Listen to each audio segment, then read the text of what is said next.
From the shores of Lake Washington, this is Classic Thunder, the Seafair Hydro Special, with Don Poyer, Elaine Perkins, Tony Ventirella, and Ray McMacken. Here are your hosts, King 5's Paul Sylvie and Chris Egan. Good evening and welcome to the Seafair Hydro Special. COVID sunk the boats this year, but we know you still need your hydros fixed. It's called Classic Thunder because tonight we're taking you back to the 50s all the way to present day. You're going to see some vintage boats, racers, and King 5 talent throughout the years. Here's Tony Ventirella and how this all began 70 years ago with the Gold Cup. Back in the early 1950s, the Gold Cup became synonymous with Seafair, Seattle's big summertime bash, and why not? The Seattle-based Thunderboats that dominated boat racing and Seafair came about at the same time. Here now is a nostalgic look back.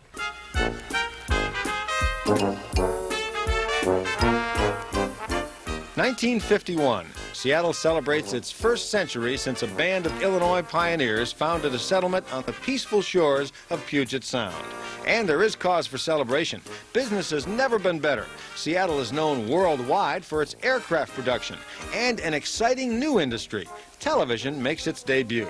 Seattle, blessed with an abundance of sparkling waters, inspiring mountain views, and an availability of aircraft technology and spare aircraft engines, was the perfect place for two boat fanatics to develop a concept that was to change the face of boat racing forever: a flying boat. The idea was not a new one. In fact, Alexander Graham Bell used the principle in 1919 to build a boat that flew over the water at unheard-of speeds of over 60 knots, a speed record that stood for more than 40 years. Powered by an aircraft fighter engine modified to crank out almost double its designed horsepower, the Slo-mo 4, driven by Stan Sayers, roared over the crystal waters of Lake Washington at a new world speed record of 160.32 miles an hour. Residents of the sleepy community of Sheridan Beach nicknamed the hydroplane Thunderboats. Boat racing would never be the same again. That summer, Stan Sayers took the Thunderboat to the Detroit River, entered the race, and literally snatched the Gold Cup from under the noses of the Gar Wood cigar speedsters that had dominated the powerboat racing world for over 2 decades. The first annual Seafair race took place on Lake Washington in August of 1951. The shoreline was just covered with spectators turning out to see the first of what has become an annual event. And television, that fledgling new business where men scurried around with cables and microphones and ungainly cameras with hot control rooms packed into little Dodge vans. Yes, the Dodge step van was there. King Television, the first television station west of the Mississippi and north of San Francisco, was on hand for the gala event to capture the kaleidoscope of motion. The inimitable roar of the V12 Allison cranking out 3,000 horsepower down the stretch. The drama of the race itself. And the story of the race preparation, mechanics, owners, and drivers. And to capture the moments that make hydroplane racing the sport it is today.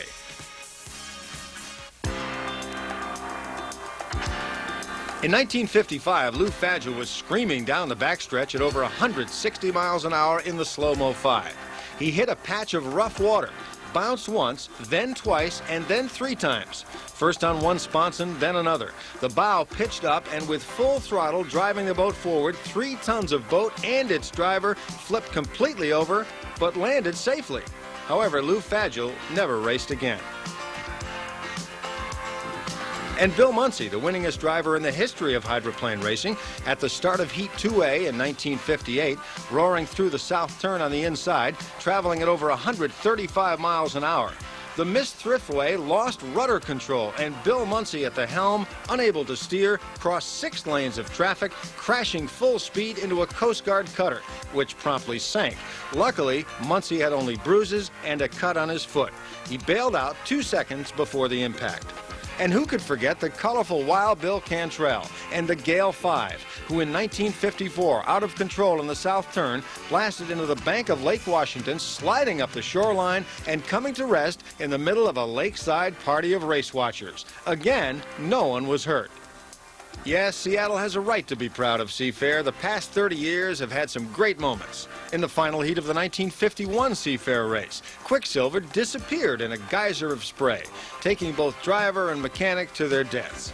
The sport was not only exciting, but dangerous too. In 1952, Miss Pepsi was the first to break the 100-mile-per-hour speed barrier for an entire lap. But trouble hit the event when such crust blew up, seriously injuring driver Bill Cantrell. George Simon and the first Miss U.S. appeared in 1953, and in 1955 there were several new arrivals. Bill Muncey made his debut in the Miss Thriftway, Jack Regis in Scooter 2, and Rush Schley in Rebel Sa. In 1957, the first Miss Bardall made its appearance. The Hawaii Kai won hands down in 1958, driven by Jack Regis. All of Seattle watched when the Thunderboats roared, with more people turning out than for any other sports event. Those who didn't want to fight the crowds, or those who wanted to see the event from every angle, turned to television, Channel 5, for coverage that couldn't be duplicated anywhere else in the country. With up to 10 strategically located cameras, miles of microphone and camera cable, and an army of technical and production staff, King's coverage of the Seafair Trophy race has become a tradition of its own.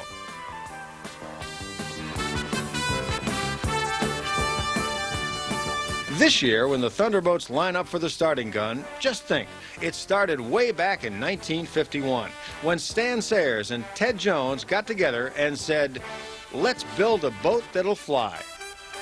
And here we stand in the Stan Sayers pits. You saw the slow motion 4 in that piece. Throughout this program, we're going to bring you a lot of races. This is 1952 and the slow-mo 4's winning run in living color. It's almost race time now. Even the press, used to the classics of every sport, tenses expectantly.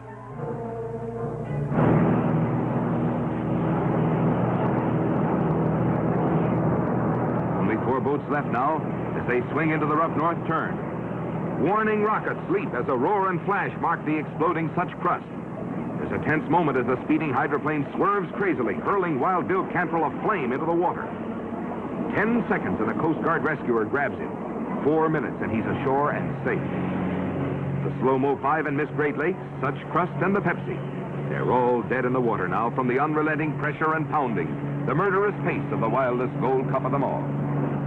Miraculously fitted with the dead Slo-mo 5's propeller between heats, after throwing her own in the first heat, the Slow Motion 4 is still the one to beat. Faster, faster. Dollar and Weissel wind them up like watch springs, and the Hurricane hits her peak lap of the heat. There's a crack heard clear across the course. The proud plume of the rooster tail is gone as the Hurricane's mightiest challenge twists and snaps her drive shaft. There's no cheering yet. The atmosphere's grown tense. No one speaks, but the questions are there. Can the old lady do it? Can the Slo-mo 4 last out the heat? Or did the Hurricane push her to the limit as the Slo-mo 5 pushed Pepsi? She's round the last turn. She's got the checkered flag. She's done it again. She's a grand old lady, the Slow Motion 4. And her second Gold Cup is a victory well shared with her youthful driver, Stanley Dollar. And it's shared in true traditional form by a wet Mike Welch and his pit crew that did the impossible. 3 times in a row now has owner Sayers had a Gold Cup winner, but this is the big one. It's a big one, too, for all of us who go down to the seas and the lakes and the rivers and all kinds of boats. Means more pleasure on the water for us all. It's a nice thought to have with us, cruising along. Cruising along is now what I think of when I see these boats doing 145 miles an hour around the turn. Jimmy Shane makes it look easy. He's won 6 of the last 7 national championships. Top of the turn now is your leader on the race course. It is Jimmy Shane. And Jimmy Shane was born to race. His dad and mom raced boats, his older sister raced, and Jimmy started racing at the age of 8. He built his own boat at 15. This is definitely my passion. Like I said, I grew up in it. It's in my blood. It was the environment, the only environment that I knew as a child growing up. And I just remember the good times that I had with my family and all the things we got to experience that majority of the people don't get to experience. I definitely don't take that for granted. But 2020 would have been my 25th consecutive season of racing boats. So this is the first summer in 25 years that I've had. It looks like I'm definitely not going to be racing this year. It's different. It's interesting. the Miss Home Street hasn't been in the water since September. But Jimmy has been busy competing online. Every race weekend, the hydro drivers compete in a virtual event. First time I ever raced and won a race in my underwear and socks. So I'm kind of enjoying that aspect of it, which is kind of cool. But Jimmy admits he misses the adrenaline rush. He says it's hard to replace the feel of driving a boat over 200 miles per hour in front of big crowds. He says when it comes to racing, it's hard to top Seafair weekend in Seattle. That's the one that obviously your sponsor wants to win. Seafair, it's televised. It's something that millions of people can relate to in this area. Jimmy has won twice at Seafair and has had the chance to win a couple more, but penalties and judgment calls have haunted his team. Some say penalties have hurt the sport, and something needs to change so fans can have a better understanding on who wins a race. It's really hard to see a consistently changing outcome. I was just so disheartened after last year. We finished first on the race course and we didn't get the win. I think the sport realizes it, and I think they are trying to do their best to come up with the resources that they have and they're provided with. They are definitely working towards coming up with the best solutions. So I don't think there's ever going to be a perfect situation where you can just absolutely make the perfect call.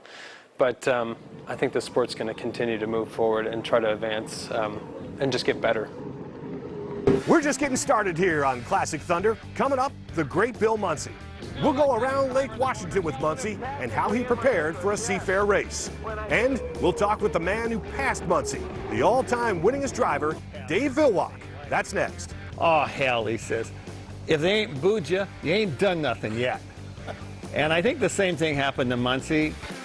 The Seafair Hydro Special is sponsored by Alaska Airlines, Amazon, Boeing, Capital One Cafe, Home Street Bank, and iHeartMedia. It's okay. I'm already a bad guy in Seattle. I don't think I could ever do anything right in Seattle, win or lose. They just sort of hate me a little bit. I don't know why. I got booed right out of the Kingdom, first man in the history of power sports. And I didn't do anything except say that the San Diego Chargers are going to blow the doors off the Seahawks. That's all I said. As long as they are for you or against you, at least they're involved in the sport. I think that's the trick part. And a lot of people maybe don't like the way I drive a boat, or they don't like the way I appear. I'm sort of strange looking, and I didn't grow good hair, and a little teeny person. I got little dinky legs and arms and other stuff that ain't working so good. But it's just one of those things. On the other hand, they can never say that we're not, trying to run super strong and win as many boat races as we can. That's the objective, and we do that. Bill Muncey is called the greatest hydroplane racer of them all. Muncey won his first Seafair in 1957. He'd do it 9 times, the last time in 1980. Muncey took us out on Lake Washington before that race to share some strategy.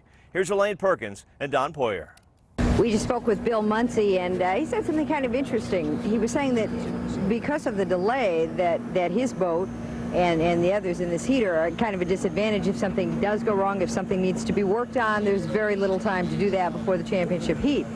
But then Bill Muncey will always tell you, we know, as he has earlier today, about all of his disadvantages, all the while with the gleam in his eye, and he is well knowing that he's the favorite and has a pretty good chance to take this race. Of course, Bill Muncey is a very principal character in hydroplane racing, has been for the last umpteen years, but unlike many sports where the driver is merely along for the ride, the hydroplane pilot is in complete control. His mental preparation often determining whether he wins or loses. And I talked with Bill Muncey about his race day strategy.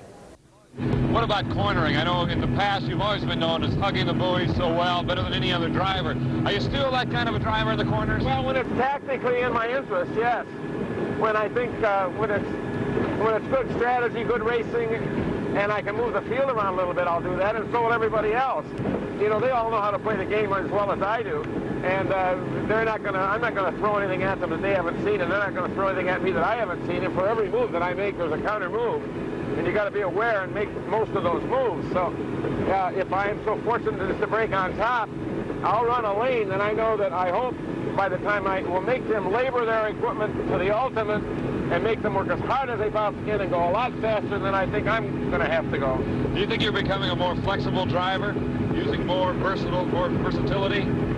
Oh, I think, hey, having been in this so darn long, I should have learned something by now. Tactically, I think that I've always paid a great deal of attention to the sport, and I've been a student of the sport, and I still am a student, and I'm still learning. And I think it's helped me a lot. I think that having driven as long as I have, many of the moves that I make, that when I'm out of attitude, or, getting a little looser than I should, I don't think that, I'm not a giant intellect. I'm an average guy, smart-wise. Although I may be a little more racing smart than some people because I've been there so long. But the truth is that most of those moves, those corrections you make to get yourself back into attitude, come as a result of conditioned reflexes and having done it so darn many times. And boy, let me tell you, do I make them work. And I want to tell you, I went for a ride there with Bill while we taped that, and he says, listen, I want to take you through a corner just to give you some idea what the G's are like, or the force. I said, okay, Bill, I'm ready. I was on the left seat. We went past the exit buoy, and next thing I knew, I was sitting on Bill. And here's how the race went. There's the gun, and there goes Muncey. Bill Muncey out of the lead. Muncey on the outside. There's your distance now. First place. Healthy lead for Bill Muncey. He is running, and he is not looking back, folks. So we're not seeing any problem at all right now as far as handling for Bill Muncey. He is pouring it on. My, oh my, he is turning some heads now. He is ripping up the course. Bill Muncey has himself a cakewalk if he can stay healthy. Congratulations to Mr. Bill Muncey. Checkered flag going on to second place. Steve Reynolds of the Circus Circuit. And in the meantime, Chip Hanauer sits, thinks, wonders. One more lap for the buncher as it comes by the fresh barge. Bill Muncey goes along in his victory lap. Bill Muncey, the world champion in 1980. What a marvelous job he did.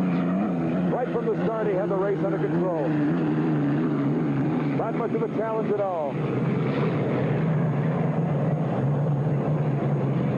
Here's Muncey. Bill Muncey's your world champion.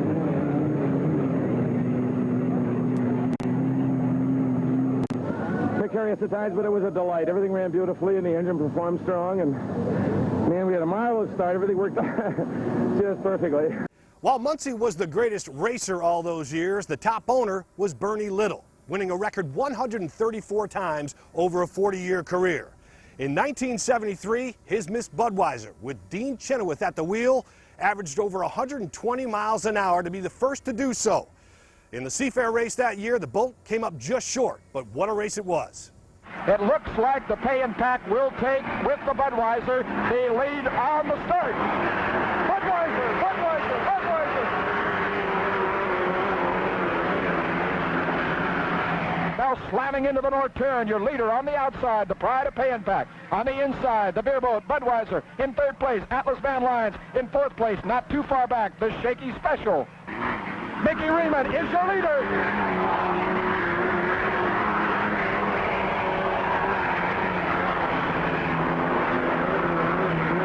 Take a look at these boats coming through the south corner. Budweiser has closed up some ground because Mickey Riemann does not see that Dean Chenoweth is smoking in on him a lot harder this time than before. We got a whale of a boat race in the north turn. It looked like the pay and pack slowed down going into that north turn considerably. Dean Chenoweth is putting everything into it now, Raymond. This is his last straight shoot to catch him on. He's got to hit the nitro right now, and he's closing the gap ever so slightly. Does he have the room? Does he have the time? 1:14 plus the official time for lap number 4. We're on the final lap. That's going into the final turn, the north turn, with the pride of Pay and Pack, your leader in second place. Closing the gap is the Budweiser. Can he pull it off? 2 boat lengths, 3 boat lengths. That's all that separates those 2 boats coming out of this turn. On the inside, the Pack. On the outside, the Budweiser. The Pack is on the inside, the Bud on the outside. Here they come. It's going to be close. The checkered flag is out. The Pay and Pack has done it. The Budweiser almost nipped him, Mike. Almost nipped him. The pride of Pay and Pack, as you knew. 1973 world's champion by, I would say, less than a boat length. Fast forward 29 years when Bernie won his 15th and final Seafair race with Dave Villwock in the seats. In 2002, Miss Budweiser won 3 races and a 14th Gold Cup for Bernie Little. Said Villwock in a story by hydro historian Fred Farley, "We have an excellent team with a lot of talent and experience. My job is to make sure that we all focus on the same plan. Throughout the year, the guys worked their hearts out and never let me down." Bernie was a mentor, a friend, and a family member all at the same time. Everyone through the years of the Miss Budweiser team looked to Bernie for guidance and stability. That's a 6-pack here in Seattle, and unbelievable. I never thought I won my first race here in 1994, and that was, a Cinderella story of Fred Leland's boat, and to be able to win 6 times here, it's unbelievable. Dave Villwock would go on to win 4 more Seafair championships, passing Bill Muncey with his 10th and final win in 2009. Villwock is the all-time winningest hydroplane driver and recently sat down with us. Some of the other teams, they look at the rough water and get a little apprehensive. Our team looks at it and goes, "Surf's up, let's go." We live for this stuff. Dave Villwock was this happy at least 67 times, the number of races he won. But even when things went well, the boats take a pretty good toll on the driver. The boats look graceful and they look as though they float above the water and put up beautiful plumes of water in the air and make, it looks like they just float. But in reality, they're beating the snot right out of you. There's no suspension on these things. So when the boats hit the water, they're hitting at between 5 and 50 Gs. So it's a lot like getting beat up with a baseball bat in the middle of the room tied to a chair. Villwock won 37 of 58 races over 8 seasons for Bernie Little in the Miss Budweiser. Many times at Seattle when Bernie would come out on the boat, many people, including me, thought that Bernie went out and say, "God, you got to go win this one." He never said that. He would go out and say just the opposite. He goes, "Hey," he says, "do the best you can." He says, "It's going to be tough." He says, "This won't be the last race we're in, just to give it your best." He never ever really put any pressure on anybody. So he was a great guy to work for, and I like to say that I got him at the best time. Sometimes winning that much can make you the villain with the fans. And that was all right. Dave got some advice from Dale Earnhardt on that one. "Oh, hell," he says, "if they ain't booed you, you ain't done nothing yet." And I think the same thing happened to Muncey, even though that he was, the Atlas guy and had done a lot of things. But as he won more and more, that's just what happens. And so I just, instead of running away from it or being frustrated by it, I just embraced it. And say, when something happened and they blamed it on me, I said, "Of course, it's my fault." As for Seafair, it's where everyone gives it their all. The very first race I won here for Fred Leland, which was a special race. We tore the sponson off the boat in Tri-Cities, came over, worked all night for 3 days, came down, slept on the boat, got up and qualified well and ended up winning the race on Sunday. So you always just put the very best you have, you give it all your effort, and that's why Seattle is special. And it's just something you have to give a little something extra for, and that's what people pay for in buying a ticket to Seafair or any sporting event. They're not there just to see somebody playing basketball or somebody playing football or somebody racing a car or a boat. They're there to see something truly special happen. And it happens at Seattle. Up next, we go from the swells to the sky. We'll talk with the Blue Angels, plus a special visit from our longtime meteorologist, Jeff Renner. And Chris Cashman goes jumping. Well, at least he's in the plane with the Golden Knights. That's next.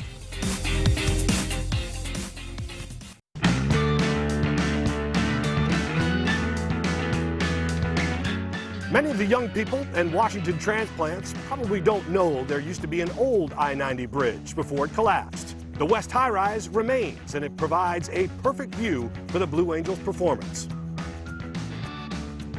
Live, continuous coverage of not only unlimited hydroplane racing, but what's going on Lake Washington all day today, including the beautiful Blue Angels of the United States Navy.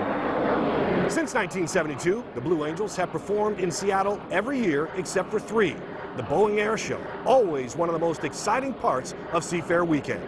Okay, this is kind of the opening maneuver to introduce people to the six pilots that are flying. The solos are now detached from the formation, and they're going to set up for their first opposing maneuver along the flight line. All right. What we call the hit. Ooh. Oh, no. Come on, that's. I know what you're going to say. A little bit tight. And the push coming on. And this is the back-to-back roll. It's Lieutenant Commander Johnny Miller in the lead maneuver we call the Fortis. And here comes the landing gear. Still maintain that close formation. Go into the inverted position, go into the dirty configuration, and then the gear will come back up again here shortly. If there ever was a perfect King Fiver to go up with the Angels, it was our Mr. Adventure, sailor, mountaineer, and pilot, longtime meteorologist Jeff Renner. United States Navy. The Blue Angels, as much a part of Seafair as the hydro races. For each minute they spend in the air, hours are spent in preparation. Work which began this weekend when the Angels arrived at Boeing Field. This is the Blue Angels flight line here at Boeing Field, their base of operations for Seafair. The Blue Angels take a maintenance crew of 30 to each air show, experts in jet engines, control systems, electronics. Each maintenance crewman must meet tough standards to make the team, and each spends hours daily checking, repairing, and waxing each jet. Overall, we'll spend 12 to 14 hours or so between flying the aircraft and cleaning it, working off any discrepancies that may crop up. The maintenance crews use the C-130 as a portable parts locker, a plane they affectionately call Fat Albert. Fat Albert was my introduction to the Blue Angels, where I was briefed on the joys and perils of high-speed precision aerobatics. Air motion sickness is probably 9/10 self-inflicted. Motion sickness? Me? The A-4 Skyhawks used by the Angels look ready to leap into flight even parked on the ramp. I soon found that settling into the compact cockpit of a fighter is a slow process. There are countless straps and buckles to ensure that should we need to eject, we'd stay connected to our parachutes. Good idea. Moments later, the pilot of Angel number 7 arrived, Lieutenant Kurt Watson. He eased into the cockpit with a relaxed confidence born of experience and expertise. First, the checklist. Turbines on? Check. Controls? Check. Shocks out? Check. Canopy down and secure? Check.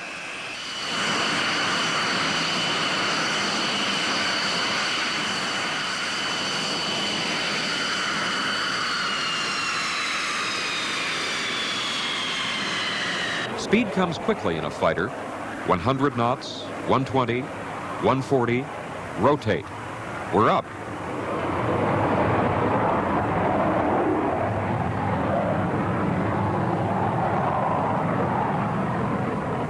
Gravity presses you into the seat like an invisible giant hand. Arms glued to the seat rests, my head seemed filled with lead.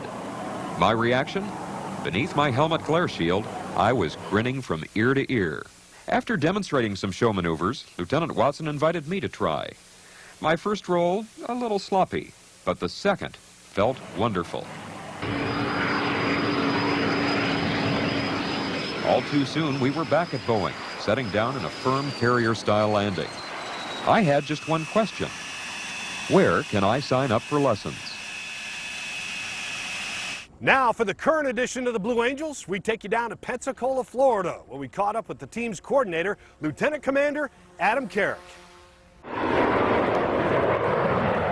I spent a lot of years up in Whidbey Island, so for me personally, it was always something to look forward to. The summer was, officially here when the Blues were overhead and the boats were racing and Seafair was going on. So we're going to miss the people, the sights, the beautiful area, the Puget Sound, and everything that Seattle has to offer. Carrick says the Blue Angels rarely commit to annual appearances at the same show, but they make an exception for Seafair in Seattle. Of the over 30 shows they do each year, there is a uniqueness to performing over Lake Washington.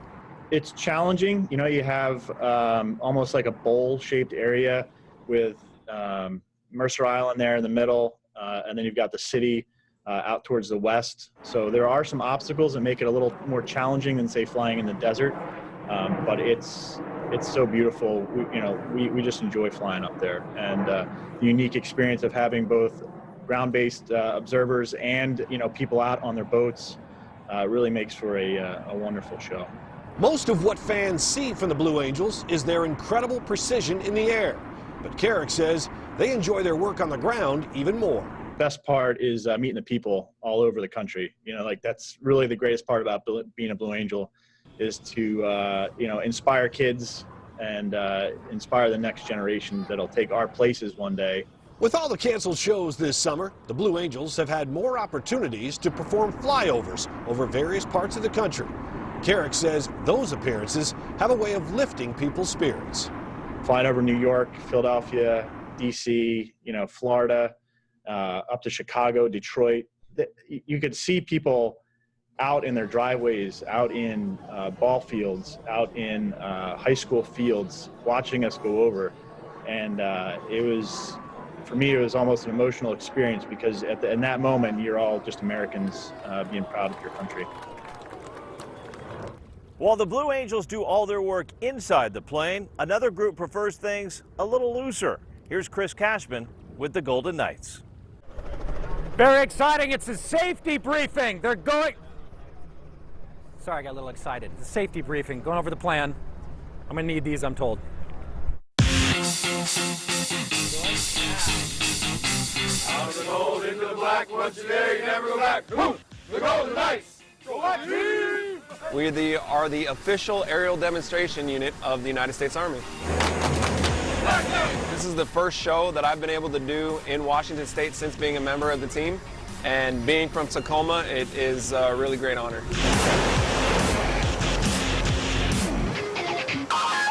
I can't wait. I'm so excited, not only just to be here at home, but to show everybody that I've grown up with, that I graduated high school with here, that things are awesome, things are possible if you put your mind to it. We fly with the door open the entire time, so that might be a little bit different for everybody. We'll throw our streamers out, make sure our spot is good, and you guys will get to see us actually exit the aircraft.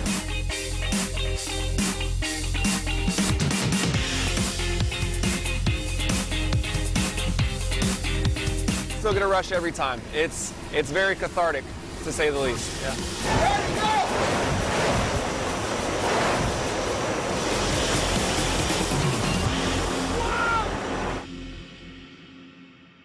Seafair has been creating family fun in Seattle for more than 70 years. All of Seafair activities are operated by a 501c3 charitable foundation. Each year, Seafair produces free events for the greater Seattle area, including the 4th of July on Lake Union, Alaska Airlines Torchlight Parade, and the Boeing Air Show featuring the U.S. Navy Blue Angels. As a result of the pandemic, Seafair took a huge financial hit when the festival was postponed until 2021. They need your help to keep Seafair viable for future generations. You can donate at seafair.org. Just hit the gold donate button. Up next, it's the Fonz. I'd probably fall out, knowing me. Smack dab in the middle of his Happy Days run, Henry Winkler takes in Seafair. Plus, the always personable Steve Reynolds floats by with his Seafair strategy. That's next. All the usual thing, the position of the other boats, engine. In 1978, Henry Winkler was maybe the biggest actor on television. 5 seasons into playing the Fonz, Winkler was at Seafair. He didn't jump the shark, but did join Elaine Perkins. Hello, What do you think of hydroplane races? Is this the first time you've seen them? The first time I've seen them. Actually, I think it's incredible. Yesterday I sat in one of the boats, and the driver explained to me exactly how the boat worked and how it started and how it went, what happened if there was a fire. So I kind of understood what was going on when I saw them going around and around. There seem to be actors who really enjoy double pictures. There seem to be actors who really enjoyed the speed aspect. Paul Newman, Steve McQueen. Yes, they do. What about that? Did you ever? How would you like to power a hydroplane? Actually, I like 4 rubber wheels surrounded by steel going about 55 miles an hour. You know, I'd probably fall out, knowing me. You don't want to try it in the final heat? No, I don't. I'd like to watch it, but not try it. And Henry got to see the King win his 7th Seafair crown. The Budweiser on the inside, the Bud on the outside, going into the north turn. Oh, have we got a scene out here? It looks like it's covered with fog. Muncey coasting up the backstretch, coasting into the north turn. He's 5 buoys away. I'll count him. He's 3 buoys away. He's 2 buoys away. All the way, it's Muncey, Muncey, Muncey, Muncey. I call it unadulterated brilliance. There were a number of personalities on the hydro circuit in the 70s and 80s. Watching the old footage, they were quite TV friendly, especially Steve Reynolds. Driving the Miss Tosti Asti in 1984, Steve joined Greg Palmer for some interesting thoughts on the Seafair course. This Sunday marks the 6th time Steve Reynolds has piloted an unlimited hydroplane on Lake Washington.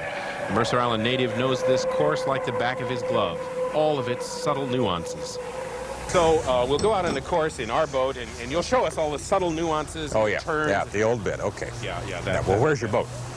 You ready to go? Yeah. It's here. Greg, that's a rowboat. No, that's top story Marine Unit number 3. Yeah, but I thought you had a big boat, you know, a great big white sucker. No, that's Kairos. They're very big into motor pool news. We have this. It's a rental. Okay, but I'm not rowing. You want to not drag your hand in the water? Oh, sorry. Hey, wait a minute. Stop right here. Stop right here. Why?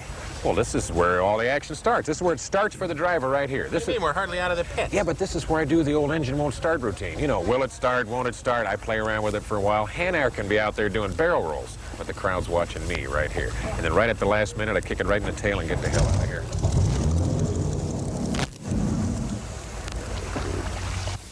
Let's go out on the course.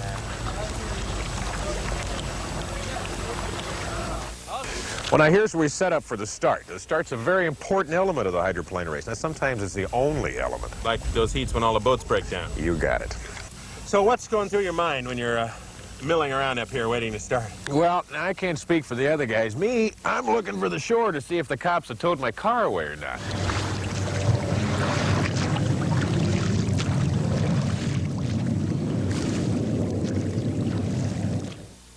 Now, after the start, the second most important part of the race is the first turn here. Now, usually, the first boat out of the first turn is the first one across the finish line. That is, unless he breaks down first. Well, what are you thinking about here when you come into the first turn? Oh, the usual thing. You know, the position of the other boats, engine temperature, oil pressure, Immanuel Kant's theory of human perception, erotic symbolism in Shakespeare's Troilus and Cressida, and then the wave action coming off the exit pin. You know, the usual thing. What happens when you come out of the first turn? Boy, I step on the nitro. What is the nitro? I haven't the faintest idea. You know, I was always suspicious it was little smudge pots in the exhaust pipes, but the crowd loves it. And then, he said, you go into the backstretch, where you reach speeds of 200 miles an hour. You're kidding. Yeah, 200 miles an hour. I read it. Really? Right, I think so. Well, you got to be crazy to do that in a boat. Is that what you were thinking about here in the backstretch? Oh, now listen. When you're doing 200 miles an hour with your tush a foot off the water, your mind is the last thing you're thinking about. Why are we stopped? I've gone dead in the water. In the infield, I'm Greg Palmer. Top story. King TV broadcasted the races for about 35 years before we took a little break. Last year, Chris and I joined King's new era of broadcasting the boats. Here again is Tony Ventirella with how we go about bringing you the races, circa 1983. Planning starts in the early winter with meetings and lists, ordering scaffolding, cherry picker platforms, trailers, and numerous telephone facilities. We meet with Seafair officials and arrange for every critical foot of space King will need. 30 years ago, when King TV was telecasting its first hydro races, our engineers had to design and build our own special long lenses to get those great tight shots of the boats and the drivers. Today, King still pioneers with new television technology, a live color camera mounted on the Tosti to show us the race as the driver sees it. On Monday of race week, the King remote truck arrives at the pits and our engineers start putting it all together, stringing miles of camera, audio and control cables from everywhere to everywhere. The scaffolding people arrive and start building our giant pit tower camera position. It must be together and working by Thursday so we can record the time trials and testing activity on the course. Also evident are more King people at the pits. Bill Hartley and Don McGowan get the north turn ready so they can deliver shots like this on race day. The hill position with Trin Saniga has a rooftop deck that allows us to get shots like this. Jerry Dorsey and Phil Richardson have their own scaffold in the water to put together so that we can see the great shots of the critical south turn. This King van is packed with videotape machines that record the pictures from every single camera during a race, so we have every possible part of the course covered at all times during a heat. If something happens that we want to show you again, well, we've got it and we can share it with you. Roger Cavan spends the entire week with 4 helpers just getting the audio ready. We have microphones on the turns and at the start and the finish line. We have microphones on the tower. And as I say, we have wireless capabilities now where you don't have to drag a wire around with you all the time. The pits are also alive with King programming people, collecting information about the time trials, the drivers, the boats, motors, designs, and tactics so that by race Sunday, we are truly ready to show you the best Seafair coverage ever. And we'll have the races again when the Home Street Bank Cup returns in 2021. Up next, in our final segment, Chip Hanauer's first Seafair win. And then Chip will join us as we wrap this up from the Stan Sayers pits. Led almost wire to wire.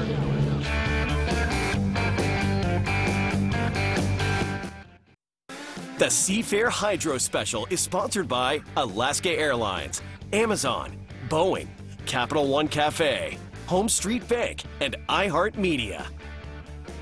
Hi, everybody. I'm Don Poyer here on the shores of Lake Washington with Chip Hanauer, one of the best in the business, and, of course, a member of our broadcast team here on King 5. Chip, it's quiet right now, but Sunday, a lot of commotion. It's going to be a lot of commotion. Every time the boats have been put in the water this year, it's been deck to deck. So I think the people of Seattle have really got something to look forward to. Chip Hanauer, the man who's trying to get that one and only victory in Seattle. They've got a new engine and a new propeller for this, the final heat for 1982. Chip Hanauer, rocking and rolling. Chip is running beautifully today, flawlessly. He's one of the most intense drivers. He says he really has to keep himself toned down on race day, not to get too worked up. Hanauer driving superfluously, doing fabulous. 5-second lead now for Chip. And here comes what looks like to be the winner for today. Chip Hanauer, the ultimate summer has arrived. He's a winner in Seattle. Chip can finally relax. Rod and Mike, he finally got what he wanted. He's got the Gold Cup and a victory in Seattle. And he must have had his fingers crossed because you never know when something's going to go wrong, even though he led almost wire to wire. The 1982 win was the first at Seafair for Chip Hanauer, who had a marvelous career. 7 Seafair titles and a record 11 Gold Cups. We sat down with Chip when the pandemic shut down this year's Home Street Bank Cup. The first reaction is disappointment, but that's going to become a way of life these days. And I think we just gotta, it's not forever. You know, these are sacrifices we have to make. I'm going to miss being out there with you, and nobody's going to miss it more than me, but we got to do what we got to do. Are you going to be doing any work in the hydro circuit throughout the summer? Paul, I haven't done any work my entire life. What are you talking about? No, but it's funny you bring that up because what I hope is, you know, Paul, we talk, that I would like the sport to reinvent itself. And I would hope at this moment in time that came unexpectedly, the pressure is off of the sport right now, that they reevaluate and they say, hey, maybe this is the little moment in history we need to reinvent ourselves. And I think we're all having to reinvent ourselves, and I think it's time that the sport did the same. What do you think this will mean to the Northwest and especially the Seattle area for such a tradition to go away for a summer? It hurts because it is a tradition. You and I have talked a lot about the city has changed a lot. There's a lot of people who aren't familiar with this tradition that we've had to re-educate. So it's a hurt, but if we reinvent the sport, we reinvent everything and go at it from a different angle, I think it can be a really positive thing. It's kind of an older school deal as far as tradition goes, and maybe it was trying to attract some of the younger fans now, but how much will it be missed having that nice big weekend in the first part of August? I think it's being missed a lot. Back in the day, when I was a kid in Seattle, there were 2 big days a year, Christmas and Seafair. Now that's changed. And Seafair was bigger than Christmas for me. Now that's changed, but it's still been beyond the boat race. It's our block party. It's our company picnic. It's the best weekend climate-wise. If you look, it's the best chance of a great weekend in Seattle. And we've done it for generations. And we can't let that stop. We still have to come together once a year and celebrate everything that's great about Seattle. Is there something you like best about Seafair that you'll miss? The corn dogs. No, it's yeah, I say that kiddingly, but it's everything. And it's what I loved about racing.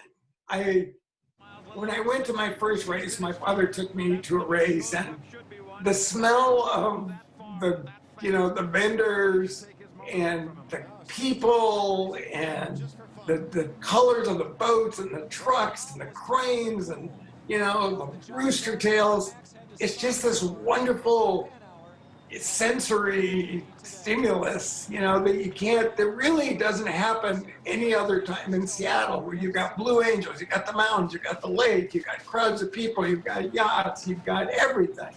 We have to keep that weekend alive. Well, I'm looking forward to getting back with you and talking at length about the racing, and maybe there will be some changes by the time we get back together. So next August, we'll share a corn dog together at Seafair.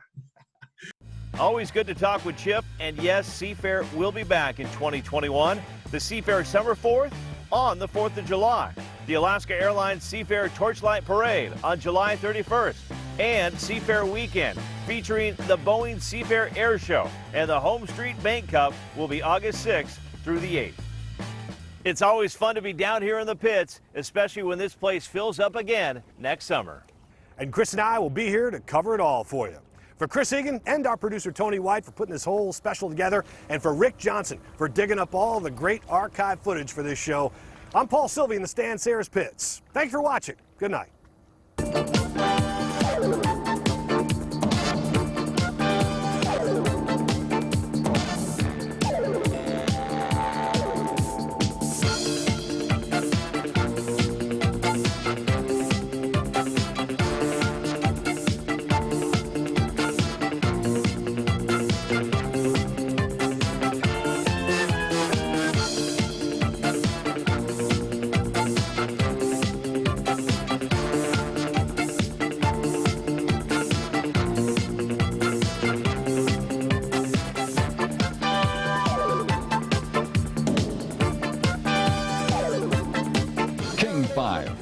Covering hydroplane racing, and each year the most challenging remote broadcast ever attempted in the Northwest. 6 hours of live coverage, 9 cameras, 6 announcers, and over 140 directors, producers, technicians, and support personnel. King 5, the hydroplane expert. Muncey wins it! Muncey wins it! The 1979 Seafair race